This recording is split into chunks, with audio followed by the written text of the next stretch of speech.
This morning in our series, The Dish, we're introducing you to a former NFL running back who discovered his true passion is not on the gridiron, but in the kitchen. Tobias Dorzon played on NFL practice squads and spent a season in the Canadian Football League, but walked away from all that in 2012 to study French cuisine. A year ago, Dorzon opened his own place in his hometown of Maryland, where he blends flavors from Asia, from Italy, and from West Africa, flavors that reflect who he is and what he hopes to become, which is the best chef in the world. Every dish by Tobias Dorzon Nice jumbo shrimp here. starts with the basics. This is club soda and tempura flour.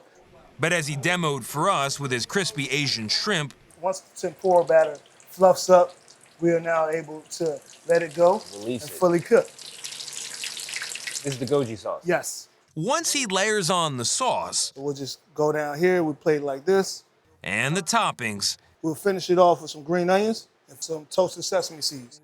there's a good chance you've got a meal like no other. That's nice and hot. Oh, good. It all comes together inside Dorzon's Hyattsville, Maryland restaurant, Huncho House, This used to be a Five Guys restaurant. This right here used to be a Five Guys. Yes. where Dorzon proves he's the only guy for some truly exceptional combinations, like crab garlic noodles, sweet and spicy snapper, and Caribbean jerk short rib with Italian risotto. Creations of a chef who knows what you might be thinking.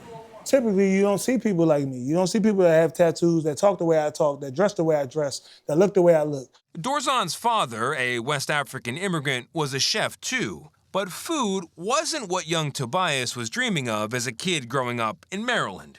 I never grew up with somebody next to me saying, yeah, man, I can't wait to be the next best chef.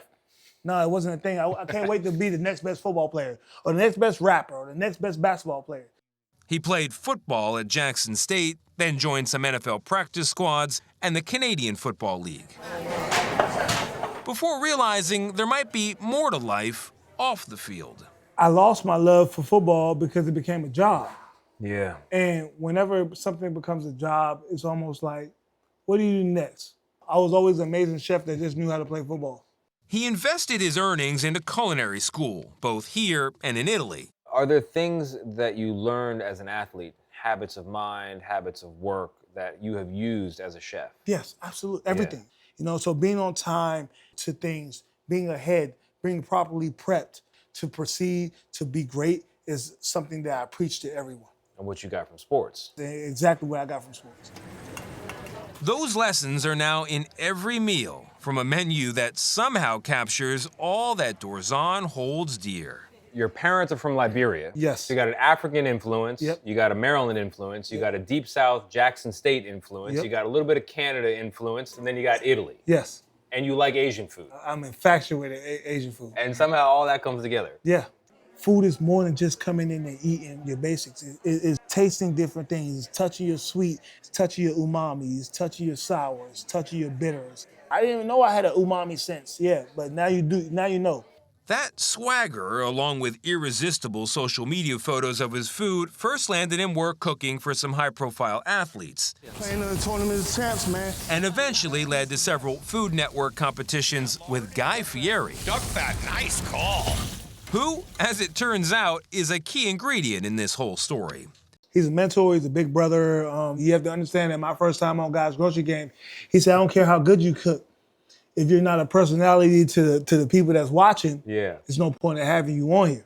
Happy birthday! Dorzon can draw a spotlight, but we also witnessed his desire to share it with the friends he's brought along the way. I want everybody to know, everybody that's on my team, getting into a room sometimes is the hardest thing.